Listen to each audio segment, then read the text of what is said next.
Bonjour, toujours ravie de vous retrouver. Alors, à propos du stress, si je vous dis responsable mais pas coupable, ça vous dit quoi?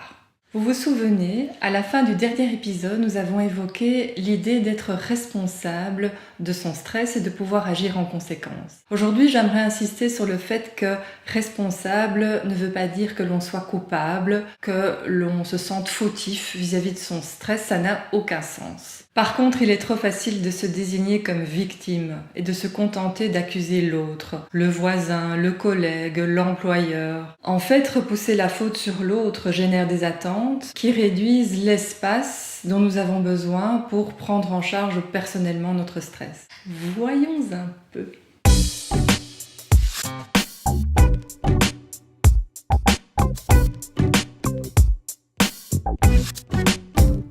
Gérer notre stress implique forcément de mieux se connaître. D'ailleurs, une meilleure connaissance de soi, un travail d'introspection, de conscience de soi est la base du self-leadership. En quelque sorte, développer son self-leadership, c'est redevenir pilote à bord de son avion et passer du mode réflexe au mode réflexion.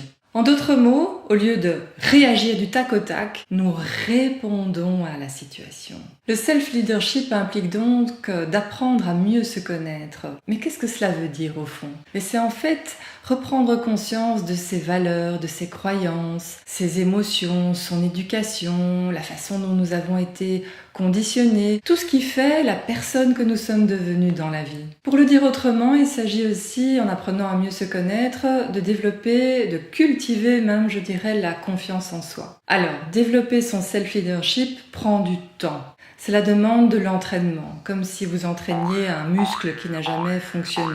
C'est vraiment un processus de changement, donc il faut être très patient. Et j'ajouterais même que se redécouvrir, se regarder dans le miroir, être face à soi-même, il y a certains moments où ça peut un peu faire peur. L'idée du self-leadership, et c'est très très important, ne revient pas à tout vouloir maîtriser, contrôler, ni certainement pas à se sentir supérieur. Ce serait de l'arrogance. Au contraire, il s'agit d'accepter qu'on ne contrôle pas tout, que nous n'avons pas une boule de cristal et que nous ne pouvons pas prévoir tout ce qui va se passer dans notre vie. Donc il s'agit d'apprendre à vivre avec l'incertitude, l'inconnu, l'imprévisible.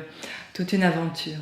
En développant son self-leadership, cela nous permet d'être beaucoup plus lucide, clairvoyant et même, je dirais, honnête vis-à-vis de nous-mêmes. Le self-leadership nous permet en fait de prendre toute notre place, mais avec beaucoup d'humilité, beaucoup de modestie quelque part. Et du coup, nos relations avec nous-mêmes et avec les autres sont beaucoup plus harmonieuses.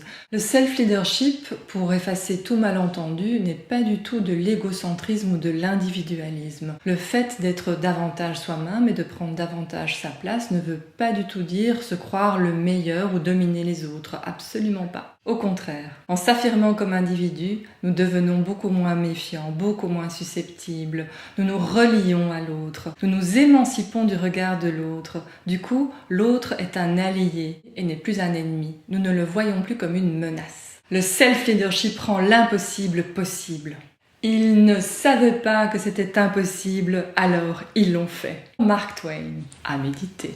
Finalement, l'enjeu pour toute personne est d'accepter de ne pas tout maîtriser, de ne pas tout contrôler. Et c'est justement là ce qui nous stresse. Le fait de se faire confiance et de faire confiance en ses capacités d'apprentissage, c'est la clé en or, le remède contre le stress. Cette conviction permet de réaliser ses rêves, de ne pas les perdre de vue et de réaliser ses projets privés, professionnels, avec une espèce de confiance aveugle en soi et en la vie. Et bien voilà, nous terminons notre saga sur le stress et je vous remercie de m'avoir suivi sur ce sujet passionnant. Donc sans hésitation, abonnez-vous et rendez-vous bientôt, très bientôt.